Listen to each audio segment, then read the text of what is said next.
There are 196 countries in the world. 25 of them are very rich, defined as having an average wealth per person of over $100,000 a year. They are. But far more countries are quite poor, and some, which we're considering here, are very, very poor. These are the 20 poorest countries in the world, where the per capita wealth is under $1,000 a year, or under $3 a day. Every country is now more or less on a path to growth, but the poor ones are growing very, very slowly. If Zimbabwe continues at its current growth rate, it will qualify as a rich country in 2,722 years. What we want to know in this film is why some countries prosper and others stagnate, so that we can understand what rich countries are doing right and get a better grip on the challenges and hurdles facing poor countries. There are basically three factors that determine whether a country will be rich or poor.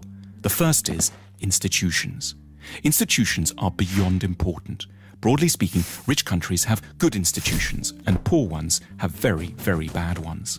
The correlation between poverty and corruption is direct. The richest countries in the world are quite simply invariably also the least corrupt ones. And the most corrupt countries are also the poorest. When countries are corrupt, they can't collect enough taxes to get the good institutions they would need to escape the poverty trap. Half of the wealth of the world's poorest 20 countries goes into offshore accounts. Lost revenues in these countries totals between $10 and $20 billion a year. Meanwhile, without an adequate tax base, poor countries can't invest in police, education, health and transport. Now, a more generous way to look at corruption is that it's really a case of clan-based thinking. Say you're hiring someone. In the rich countries, you're meant to do so simply on merit, interviewing lots of candidates, then picking the best one, irrespective of any personal connection.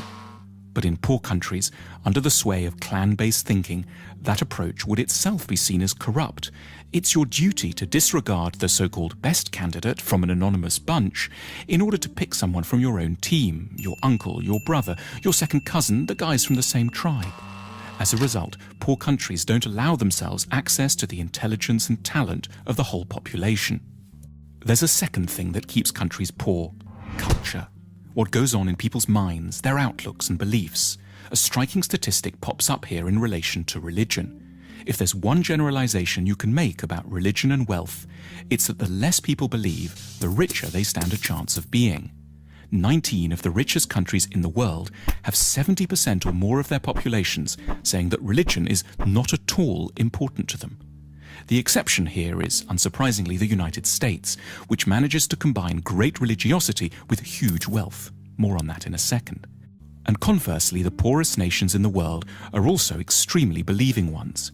Here's how many people think religion and the supernatural is deeply important in the following countries. In the world's poorest country, simply everyone is a believer. Why is belief quite so bad for wealth creation? Because in general, religiosity is connected up with the idea that the here and now can't be improved, so you should focus on the spiritual and look forward to a next world instead. It makes quite a bit of sense when you live here.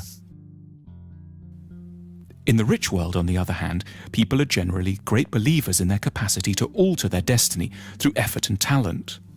Incidentally, to explain the anomaly of the United States, religion seems not to slow down economic growth here because it's a particular sort of religion, an overwhelmingly Protestant and exceptionally materialistic kind. The American God doesn't want you to think of building the New Jerusalem in the next world. He wants it here and now, in Kansas or Houston. There's another big factor that determines the wealth and poverty of nations: geography. Poor countries are overwhelmingly located in the tropical regions. This isn't a coincidence. Life is, in many ways, simply far, far tougher there. The problems begin with agriculture. Tropical plants are generally a lot less packed with carbohydrates. Poor countries have worse soil too. Also, and perhaps surprisingly, a tropical climate can be disadvantageous to photosynthesis. Historically, a key determinant in the likelihood of societies growing rich was their possession of large domesticated animals, such as horses and oxen, which liberated a huge part of the workforce from having to plough by hand. But in tropical Africa, domesticated animals have throughout time been devastated by a further appalling scourge, the tsetse fly. This small fly, exclusively present in Africa because of its heat and humidity, knocks out animals on an enormous scale, making them sleepy or inactive, and has had a profound effect on the ability of Africans to develop technology, increase agricultural productivity, and amass wealth. It isn't just plants and animals that suffer in the tropics. In the middle latitudes, humans are open to a terrifying array of diseases, including 100% of low-income countries are affected by at least 5 tropical diseases simultaneously. The magical temperature, which has helped to make rich countries rich, is 16 degrees centigrade. However superficially unpleasant, that drop below 16 degrees as autumn starts to bite is quite literally a foundation stone of civilization. Geography also encompasses transport, and poor countries are on the whole very badly connected. Landlocked Bolivia and semi-landlocked Paraguay are the poorest nations in South America. Africa has only one major navigable river, the Nile, and hosts 15 landlocked nations, 11 of which have average incomes of $600 a year or less. Not coincidentally, the poorest country in Asia, Afghanistan, is also landlocked. Then there's the matter of natural resources. Natural resources like oil or precious metals can be real trouble, and paradoxically, poor countries tend to have them in spades. These natural resources are what economists call intensifiers. They will help to make a country with good institutions richer, but one with bad institutions get even poorer, precipitating what's called the resources trap. So the Democratic Republic of the Congo is one of the world's most mineral-rich countries, holding most of the world's coltan, which every mobile phone has a bit of inside. But natural resource wealth helps elites to grab money without requiring the cooperation of the whole society. If the only way to grow wealthy is to assemble high-tech aero engines, for example, you're going to need your whole society to buy into the project. But if you just need to extract a few minerals, you can do so with a small labor force, some guns, and an airstrip long enough to ferry your loot out to market. The wealth from coltan keeps DRC armed rebels in guns and corrupts every level of society.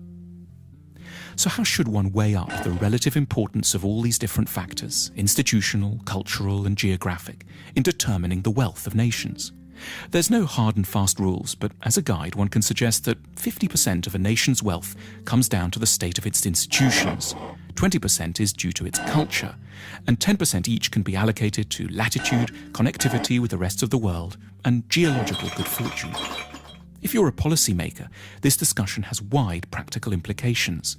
But at a more personal level, one might take away 2 things from it. Firstly, modesty. You should have a better idea of what you owe your individual success to, which is not so much your own hard work or fine mind, as the broader society you live in, which was produced over centuries and which you now draw benefit from unknowingly. At the same time, sympathy, an ability not to see failing societies just as basket cases, but rather as countries facing comprehensible and hugely difficult problems. Our sympathy can be enhanced by reflecting that the troubles of desperate lands are to a considerable extent to do with malaria, a lack of navigable river, and the horrific buzzing of the tsetse fly, rather than always some more intimate human failing, which we would ourselves never manifest.